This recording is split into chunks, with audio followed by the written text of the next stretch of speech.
You're posting on social media every day. You're trying all the different channels, Facebook, Instagram, LinkedIn, and some of you crazy ones are doing TikTok. You're even creating videos where you got the video on, the words are popping up, it's trendy, it's quite cool, but it doesn't seem to be getting you any engagement. You're getting a lot of views, but no one's really having conversations or even following your content. You're even showing up authentically, which is what everyone told you to do. You're giving people an insight into your business, into your lifestyle, your family. You've invested a lot of time and money, and you're seeing other financial planners doing so well with content. They're getting so much views, so much likes, so much comments. You can see them growing their business, all happy and excited. And that's kind of cool. But when you look at yourself, you're like, oh man, I just need one piece of content to go viral and I'll be totally okay. Here's the mistake that people make. Most financial planners make the mistake of trying to create that one piece of education type content that's going to go viral. See, what you need to be aware of is that going viral is not a good thing for a financial planner. Because when you go viral, what ends up happening is your content will be seen by those type of people that probably don't qualify for your service.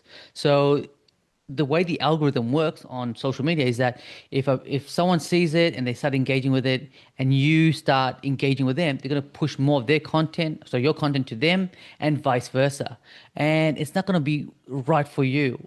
The purpose of content creation and being on social media as a financial planner is to qualify and disqualify people through your content. That is the purpose of it. Now, we're going to go a little bit deeper into how we're going to go about doing that today, but that's what it's all about. It's about qualifying people. So if the right people see it, they engage with it, they know that message is for them, they feel like they've been heard, they've been seen, they feel like you've taken time out to talk to them about a specific problem that grabs their attention. And that's what it's all about. It's about connecting with people. The trouble is that we focus so much on education type content, and let me tell you something, education type content is kind of old now. It's the stuff like, if I look at it these days, there's so much content out there, there's so much noise that it's become so loud. It's like being in a nightclub and all this noise is happening and you can't really hear and have deep conversations. So what you need to do is stand out. The way to stand out is to stop thinking and creating content for a person to think about it so much, but more about how they feel. When you start connecting with people and how they feel from the heart, is what I call heart-centered content, you are going to connect with them so much quicker. You're going to make it so much deeper, and better still, you're going to grow a community of people who actually get you and you get them. That is what we need to be doing with our content. So I've made some notes here, guys. So I'm going to be referring to some of these notes here. I want to make sure I give everything to you because there's four key areas that I want you to focus on today. And I want you to use these four areas to actually help grow your social media following and your community. For me, that's what it's all about. It's about helping you serve a community in the best way possible. Then when you start serving them and you're having that impact, they will reach out to you and say, hey, I need some help. Can you help me out? This is what my clients are doing with their social media content strategy. Okay. So here's the thing. So most people don't struggle with knowing what to do. There's what they do struggle with is one is overwhelmed. Like, where do I start? Like everything's out there. I'm seeing all this content. I'm not sure, what is the next step. So they get this overwhelmed. When people get overwhelmed, they never do anything. It also confuses them as well what to do next. The second thing is they have this fear is that what if I do something and I mess up? In fact, I see this over and over again, and this is the one thing that you want to be stopped using so much is keep putting fear in people because everyone puts this fear in, and again, people get scared. When they get scared, they're either fight or flight mode, and most of the time they just retreat and they kind of go, I don't want to do anything. I'm just going to go really quietly through life. The third type of struggle that people have is shame and guilt. So maybe there's some past things that they've done, which has actually caused them to have some troubles for where they are today.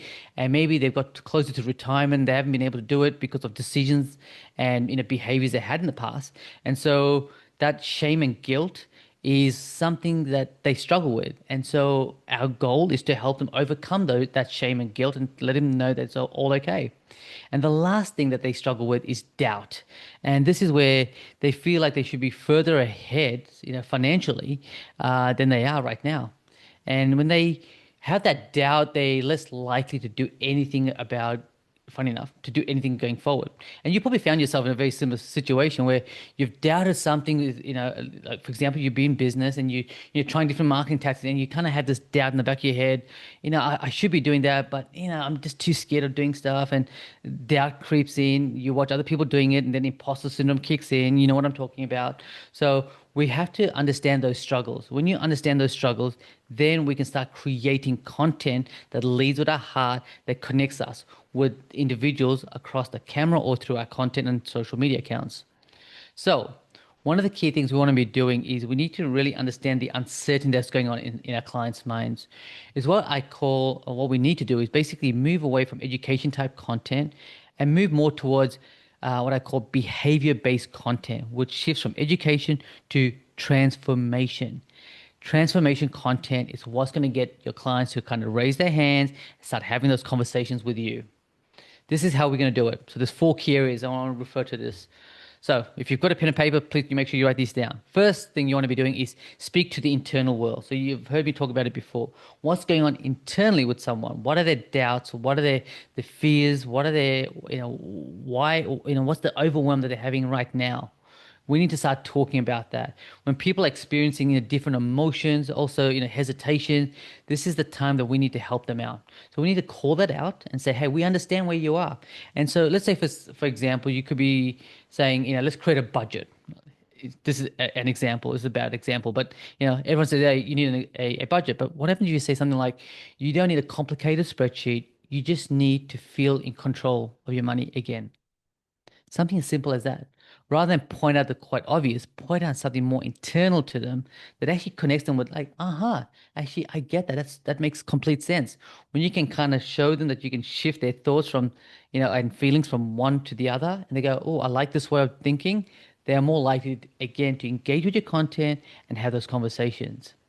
The second thing that you want to be doing is normalize fear. Show them that they're not broken. For example, you're not bad with money. You just haven't been taught how to manage it. That's not your fault. It makes them feel at ease, like they're not, oh, okay, everyone else has this problem and this is quite common. Normalizing that fear that it is common dilutes everything a little bit. That little bit of anxiety that's going on feels like, oh, okay, it's not so bad, right now. This person gets me. So you want to normalize fear. The third key thing is focus on identity, not just action. And what I mean by that is people want to identify themselves as their future self, right? Who they want to become, right? So you need to start talking what that person looks like, what they feel like, what they do. So when people can kind of see themselves in the future, it's like manifestation. They see this thing in the future. They want that, but they got to be it right now. That's basically what you want to be doing. You want to be talking about their future self that they can achieve by working with you, and talk about what it is like to be that person. How does it feel like jumping in that nice car, or being able to help family out, or helping the parents out, or helping the kids go to college. Like, what does that feel like? We need to start talking about that, because when people start to see the version that you're going to help them create in the future, they are going to connect with you. They're going to go, "Oh, I really like this person." And if you look at your people that you follow and admire, already, especially entrepreneurs, you want to be that person. You're like, "Oh, I wish I was a little bit like that person. They're so confident. They seem to have all their shit together. That's kind of cool." So, you kind of go, "Okay, great. That's who I want to be." That's what we want to be doing, right? We want them to feel that. And by the way, we all have this one thing, and I want to say this, is that if we look back at our, 5 years ago, who we were, would we want to be the same person today? And if not, think about yourself today, or your prospect today, and where they want to be in the next 5 years, right? I'm sure they have a different identity of who they are, and the life that they're going to be creating. So we need to start talking about that. So focus on the identity, not just the actions. And the last thing I want to share with you is you need to talk with them, not to them. And this is one of the key things. I found that when we start, especially around education type content, we just start talking and it's like at them, at them, at them. It's like being in a ring with Mike Tyson. You're just getting pounded in the face. Like, oh, okay, I'm seeing it all the time, right?